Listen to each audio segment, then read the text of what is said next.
요나서 5번째 강의 시간으로 영적 무감각이라는 제목을 가지고 말씀을 전하길 원합니다. 이 세상은 참 불확실합니다. 이 세상이 이렇게 우리가 발을 붙이고 살아가지만 언제 어디에서 무슨 일이 갑자기 벌어질지 모르는 게 사실 이 세상의 삶입니다. 하루 전까지도 나랑 이야기했던 내가 알던 그 사람이 바로 오늘 아침에 싸늘한 시체가 될 수도 있고요. 또 그것이 바로 나나 내 가족에게 그런 무서운 일이 닥칠지도 모르죠. 세상에선 그래서요, 이렇게 갑작스럽게 많은 사람들이 죽는 이런 무시무시한 일들이 일어나고요. 사람들은 거기에 많은 관심을 가집니다. 왜죠? 그게 나와 내가 아는 사람에게 나타날까봐 두렵기 때문이죠. 그런데 그런 일들이 정말 아주 자주 일어납니다. 여러분, 이런 사고와 사건, 세월호가 이렇게 정말 바닷속에 잠기게 될 것을 누가 알았어요?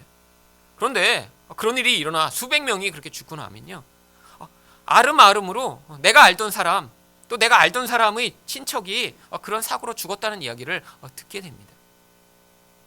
이렇게 세월호가 물에 잠겼을 때 제가 이전에 협동 목사를 했던 교회에서도요, 자기 조카가 거기서 그렇게 물에 빠져 죽었다고 하더라고요. 근데 그뿐이 아닙니다. 세상에서는요, 자연재해 또한 얼마나 많이 일어나는지, 갑작스럽게 산불이 나기도 하고요, 지진이 나기도 하고요, 쓰나미가 나서 정말 12년 전에 났던 그 쓰나미는 30만 명이나 되는 사람을 순식간에 다 휩쓸어 가버렸습니다. 이런 무시무시한 자연재해들, 또한 이렇게 사람이 만든 이런 경제적 위기 또한 사람들의 기반을 엄청나게 흔드는 무시무시한 불확실성의 모습입니다. IMF가 왔을 때 얼마나 많은 이런 가장들이 자살을 했는지 모릅니다. 왜죠? 이전까지 내가 이렇게 회사에 열심히 다니고 내가 이 정도의 돈을 모으면 내 인생이 안정될 거라고 생각했는데요, 어느 순간에 자신도 아무것도 할 수 없는 그런 상황에 도달하자마자 거기에서 도대체 앞으로 살 아무런 소망을 다 잃어버리게 된 것이죠. 게다가요, 요즘은요, 뭐 에볼라나 사스와 같은 이런 질병이 이렇게 세계를 휩쓸고 사람들을 무섭게 만드는 일들이 있고요. 그게 나에게도 일어날 수 있다는 이런 무시무시한 그런 상상을 하게 되죠. 왜 이렇게 에볼라가 났을 때 이렇게 신문이 다 그런 사건에 대해 자세하게 이야기하는 것이죠. 바로 한국에도요, 그런 일이 당장이라도 일어날 수 있기 때문입니다. 그래서 이렇게 에볼라 방역을 담당하는 그런 국립의료원에서 담당자를 정했더니요, 간호원들이 그날로 다 사표를 내버렸어요. 자기가 그냥 죽을까봐 무서워서. 정말 에볼라 환자가 생기면 자기가 제일 먼저 가서 간호를 해야 되니까 지금 뭐 에볼라가 한국에 들어온 것도 아니고요, 뭐 아무런 일도 나타나지 않는데 그 공포에 그냥 그날 다 사표를 내버렸죠. 여러분, 그런데 이렇게 이런 무시무시한 환경들, 개인적으로건 세상적으로건 이 불확실성과 두려운 일들이 있는 곳에서요, 사람들이 이 두려움을 피하고자 하는 가장 첫 번째 일이요, 바로 자기 자신이 만든 신을 찾는 것입니다.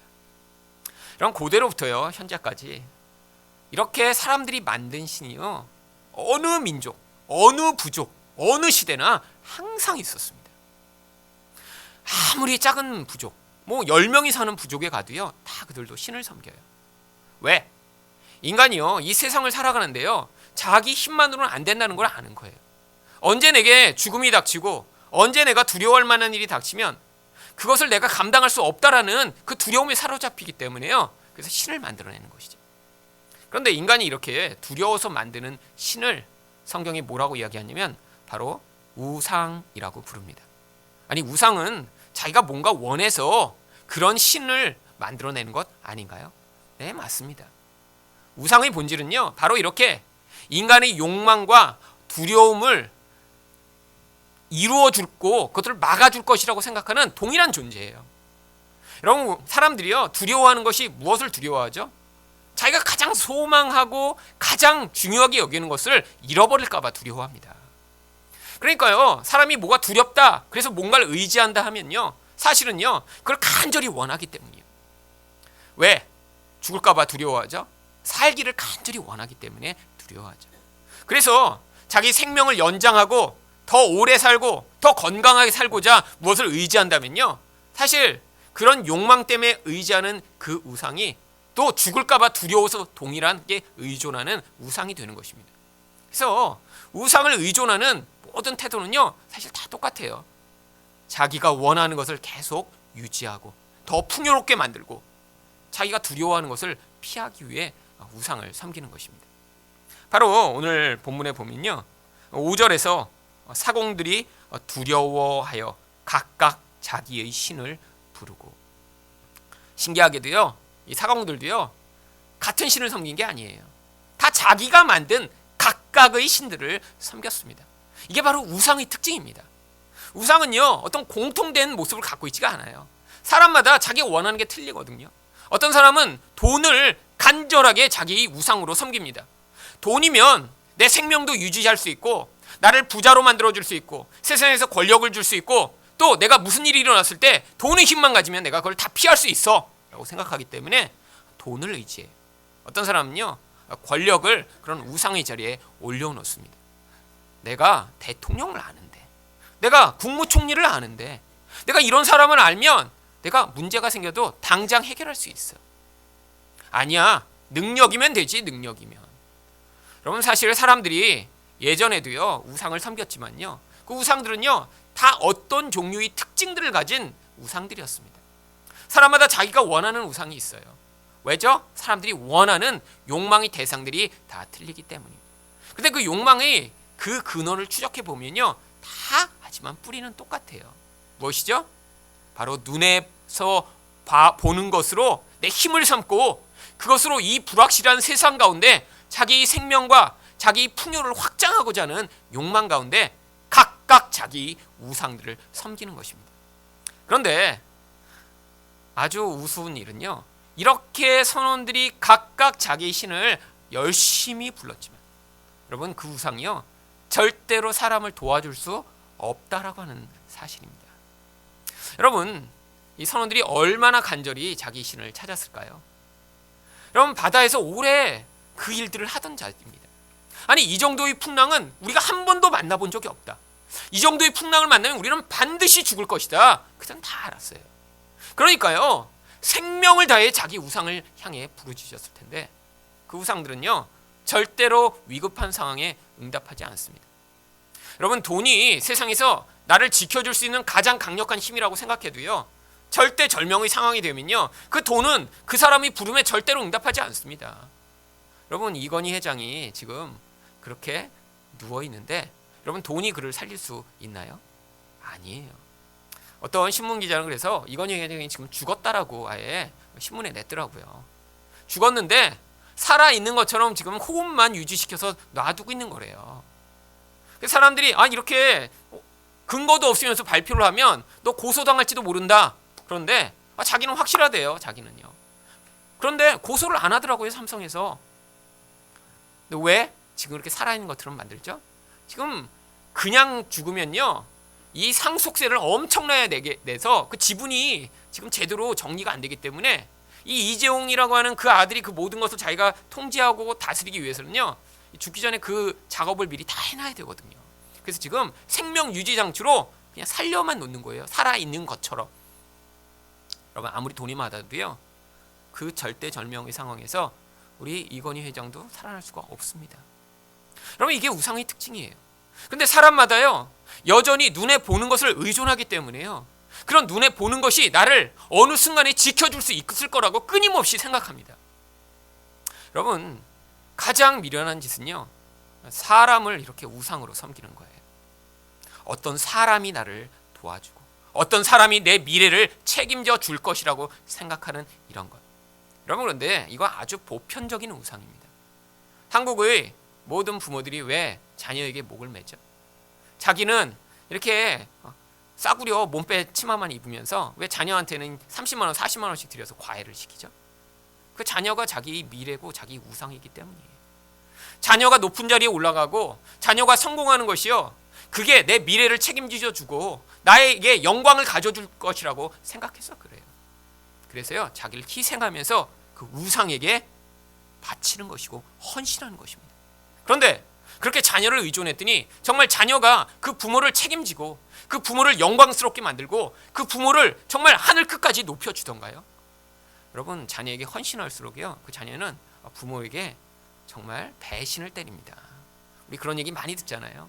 정말 홀 어머니가 행상을 하며 자기 아들을 잘 가르치고 의사를 만들었더니 나중에 그 아들이 어떻게 해요?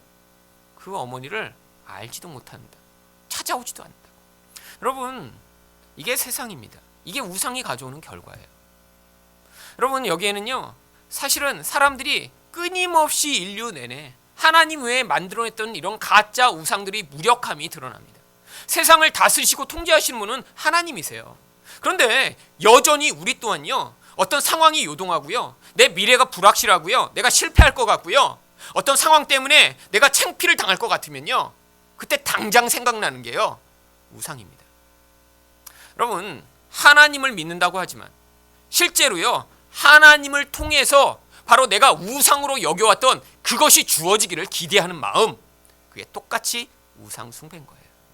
내가 문제가 발생해서 내 미래가 두려워져요. 내가 실패할 것 같아요. 어떤 상황 때문에 망할 것 같으니까 두려워서 하나님 도와주세요. 근데 어떻게 도와주세요? 내가 사실은 우상으로 섬기고 있는 그것을 나에게 달라고 하는 거예요. 여러분, 그래서 하나님 백성들도요, 이런 우상이 무엇인가를 고백하게 만드는 자리로 몰아넣으시는 경우가 굉장히 많습니다.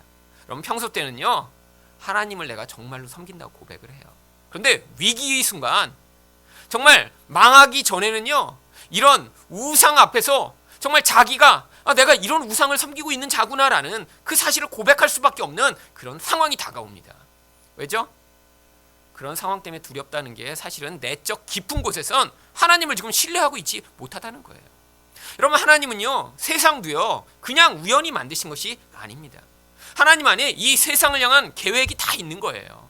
창세기부터 계시록까지, 그래서 내가 처음을 세상을 만들며 이 세상 가운데 내가 이런 세상으로 마무리하겠다라는 계획을 성경이 바로 작정이라고 이야기합니다. 창세기부터요. 그래서요, 바로 새 하늘과 새 땅을 만들어 완성할 계획을 하나님이 미리 가지고요, 세상을 지금 운영하고 계신 거예요. 이 세상이 지금 우연히 지금 흘러가고 있는 것이 아닙니다. 하나님이 계획 안에서 이 세상은요, 지금 다 다스림을 받고 있어요. 하나님이 목적한 대로 결론을 이루시기 위해서요, 지금 하나님이 그래서 세상에 계속 개입하고 계십니다. 이런 개입을 섭리라고 부르는 거예요. 여러분, 이 세상이요, 이렇게 악하고 마귀가 지배하는 것 같고 세상이 지 맘대로 흘러가는 것 같지만 그 안에서요, 여전히 하나님은요, 섭리적으로 세상에 개입하고 계세요. 무엇을 위해? 결국은 이런 세상을 새 하늘과 새 땅으로 만들어내시기 위해서요. 그런데요, 하나님이요, 그 중에 가장 중요한 인간을 향한 계획을요, 창세 전부터 계획하고 지금 이끌어가고 계신 거예요. 이것을요, 바로 예정이라고 부르는 거예요. 바로 하나님은요, 자기가 계획한 대로 이 세상을 시작하고 마무리하시기 위해 지금도 그 안에 특별히 하나님이 계획 가운데 있는 하나님의 백성들을요, 자기가 계획한 결과대로 만들어내시기 위해 지금도 계속해서 개입하고 계신 거예요. 여러분, 이 개입을 믿으셔야 돼요. 하나님, 정말 내 인생에 하나님이 개입 안 하시는 것 같고요, 나는 지금 두려워 죽을 것 같아요 라고 고백하는 그 순간에도요, 하나님은요, 지금 개입하고 계신 거예요. 어떻게 해요? 여러분 안에서 진짜 누구를 하나님으로 섬기가 있는가를 그 상황을 통해 보여주시고 계신 거예요. 여러분, 우상을 섬기는 건요, 세상 사람들만 우상을 섬기는 것이 아닙니다. 인간은 근원적으로 눈에 보는 것을 의존하게 돼 있어요. 그래서요, 세상에서 힘이 있다라고 하는 것, 그것을 가져야 내 미래가 풍요롭고 내가 망하지 않는다고 생각하는 그것이 내게 없어지고, 정말로 그것 때문에 내가 망할 것 같으면요, 거기서 두려워지고요, 결국엔 하나님 앞에서도요, 뭐라고 고백하게 되면 하나님 그걸 주세요, 그거를. 그게 고등학교 3학년 때는요, 대학교 입시입니다. 여러분, 고3 때 저도 얼마나 간절하게 기도했는지 몰라요. 왜죠? 바로 내가 원하는 대학이 저희 우상이었으니까요. 그런데 그렇게 간절히 기도하고요, 여러분, 매일, 그래서 하나님이 내가 이렇게 신실하게 하나님 앞에서 기도하고 성경을 보는데 어떻게 내가 이렇게 대학교를 가는데 안 도와주실 수 있겠어? 라고 할 만큼 아침마다 성경을 보고, 그리고 기도를 열심히 하고요. 그래서 이제 고3이 점점 시간이 갈수록 이거 한 번만 해갖고는 안 될 것 같은 거예요. 그래서 매 시간마다 성경책을 펴고 쉬는 시간마다 보고. 그런데요, 똑 떨어지더라고요. 저는 그래서 그때 이해가 잘 안 갔습니다. 아니, 이렇게 신실하게 시간마다 하나님 앞에서 무릎 꿇으며 매 순간을 이 대학교에 가게 해달라고 내가 이렇게 강구했는데 어떻게 내 기도를 하나님이 외면하셨지? 그리고 그냥 기도했나요? 말씀을 가지고 기도했어요. 어떤 말씀이요? 야고보서 1장에 나오잖아요. 지혜가 부족하거든 구하라. 두 마음을 품으면 안 주신다. 그래서 저는 한 마음으로 기도했습니다. 제 마음에 다른 마음이 전혀 없었어요. 똑 떨어졌습니다. 또. 여러분, 근데 재수했더니 그 다음에 붙었죠. 그러고 났더니 이제 우상이 없나요? 아니에요. 그때마다 이제 새로운 우상이 하나님의 이름을 부르면서요 계속 제 안에서 돌출하는 거예요. 여러분, 언제까지요? 우리가 죽기 전까지요. 사실 성경의 역사는요, 어떻게 하나님이 우리 안에 숨은 그 우상을 드러내셔서 파괴하고 계신가를 보여주는 역사입니다. 그래서요, 나이가 들어도요, 눈에 보이는 무엇인가 없으면 불안하고 초조하고 힘들고 하는 상황들을 우리가 경험하게 되는 거예요. 왜죠? 우리 안에서 그렇게 하나님만을 의존하지 못하는 것이요, 하나님이 가장 싫어하시는 교만이라고 하는 죄이기 때문입니다. 우리는요, 너무 착각해요. 하나님이 우리가 어디 가서 거짓말하고 누군가 가서 때리고 욕하면 그걸 하나님이 아주 싫어하시는 죄라고 여긴 것이라고 생각해요. 심지어는요, 그래서요, 누군가 간음을 했다. 어떻게 저런 인간이? 여러분, 근데 간음을 했는데 예수님처럼 여김을 받은 사람도 있어요. 성경에는요. 누구죠? 다윗이요. 우리가 생각할 땐 누가 간음했으면요, 도저히 용서가 불가능한 사람 아니에요? 예를 들면 근데 목사가 간음을 했다면 어떨까요? 여러분, 그건 목회가 불가능하죠. 그런데도요, 성경은요, 그거보다 더 무서운 죄를요, 하나님 말고 다른 것을 의존하는 우상 숭배를 더 무서운 죄라고 여깁니다. 왜? 그게 바로 십계명의 제 첫 번째 계명이거든요. 그런데요, 우리는요, 본질적으로 하나님만을 의존하지 못하는 자들입니다. 그런데 우리를 어떻게 구원하세요? 이렇게 우상 숭배밖에 할 수 없는 우리들을요, 우리를 보시고 구원하시는 것이 아니라요, 예수님을 통해서 우리를 구원하시는 거예요. 그래서 우리의 의는 아무것도 없는 것입니다. 하나님이 요구하시는 그 온전한 의존을 만들어낼 수 없기 때문에, 그래서 예수만을 믿으라고 하시는 거예요. 여러분, 세상 사람만 우상을 섬긴다고 착각하고 계시지 마세요. 지금 여러분은요, 어떤 우상을 섬기고 있었는지 인생을 돌아보시면요, 그때마다 하나님의 이름은 부르고 있었지만, 내 아들을 우상으로, 내 사업의 성공을 우상으로, 내 학교를 우상으로, 내 능력을 우상으로, 내 배우자를 우상으로 섬겼던 그 우상 숭배. 근데 어떻게 되셨어요? 그게 여태까지 다 실패하셨던 거예요. 그 사람이 구원자인 줄 알았는데, 돈을 그렇게 벌면 해결될 줄 알았는데, 하나님의 백성은요, 나이가 들수록 이게 아니었구나 를 고백하는 자리로 가게 되는 것입니다. 여러분, 그런데 하나님이요, 이런 불안정한 세계 가운데 우리를 집어넣으시고요, 거기서 이렇게 살게 하시는 바로 목적이 있습니다. 무엇이죠? 우리를요, 그리스도 안에서 완전한 자로 만드시기 위해서예요. 그래서요, 이 세상이라고 하는 불안전한 세상 속에 우리를 살게 만드시는 거예요. 왜? 불안전하고요, 유혹이 많고요, 이런 세상이니까요. 여기에도 우리가 살다 보면 우리 안에서 그렇게 완전하지 못한 모습, 유혹을 받는 모습들이 계속 드러나게 되어 있는 것입니다. 그래서요, 이 세상을 성경이 광야라고 부르는 것이죠. 그리고요, 더구나 이 광야에는요, 우리만 살고 있는 것이 아니라 우리의 훈련 교관인 마귀가 우리와 함께 살고 있습니다. 요한계시록 12장이 그걸 묘사하고 있는 거예요. 요한계시록 12장 13절 14절에 보면요, 용이 자기가 땅으로 내쫓긴 것을 보고 남자를 낳은 여자를 박해하는지라. 그 여자가 큰 독수리 두 날개를 받아 광야 자기 곳으로 날아가 거기서 그 뱀의 낯을 피하여 한 떼와 두 떼와 반 떼를 양육받으매. 요한계시록에 나오는 이 한 떼, 두 떼, 반 떼는요, 1 더하기 2 더하기 2분의 1이라 3과 2분의 1이고요. 이게 바로 3년 반, 1260일 같은 의미로 바로 이 세상의 환란의 기간을 의미하는 것입니다.